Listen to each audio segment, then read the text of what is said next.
এ বছরেও বলে বেতন বাড়াবি না, বুঝলা আটেশ্বরী? অমুকে বাড়ি আলাও কয়াত হচ্ছে যে ভাড়া বেশি করে দেওয়া লাগবে। কি যে করি, মাথায় কাম করিচ্ছে না। তুমি কোনো চিন্তা করো না, বুঝছো? আল্লাহ আমাদের আগেও দেখছে, এখনো দেখবি। তুমি কোনো চিন্তা করো না, আমাদের তো ভালোই চলিচ্ছে। কও, আমরা তো না খেয়ে থাকি না, তাই লাই কও। তুমি যতই কও হিংসা করে চলে না, বুঝছো? দুটো শীত গেল, তোমার একটা সোয়েটার কিনে দিবার পানো না। আমার কি ভাল লাগে কও? আমার তো এগুলো ভাল লাগে না। সোয়েটার কি আমার নাই? আলমারির মধ্যে কতটি সোয়েটার তোলা আছে, নতুন কেনার দরকার কি? তুমি যেটাই কও এটা কোনো কথা লয়। সারাটা বছর এত কষ্ট করে চাকরি করি, কাম করি, আর বেতনটা বাড়ায় না, এটা কোনো বিচার হলো? ফেললে কয়ে কোনো লাভ নাই।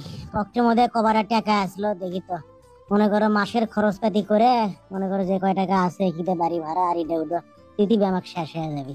শোনো, আমরা একটা কাম করি, চলো আমরা কাপড় ব্লগ শুরু করি, বুঝছো? ব্লগ টলগ করি, ভিডিও বানাই, তাহলে আমাদের শৈলিক দেখি এগুলা কাম হয়। ওগুলো রং ঢং কি আমরা করে পাবো? তাই ওগুলা করলে মানুষ কি করবে আমাদের? ভাল লাগে না। আল্লাহ, কি যে করি। অভিশাপ অভিশাপ, বুঝছো? বাংলাদেশত কোম্পানি চাকরি করা হলো অভিশাপ। ইচ্ছে মতো খাটালে কিন্তু মূল্যায়ন করে না। অভিশাপ।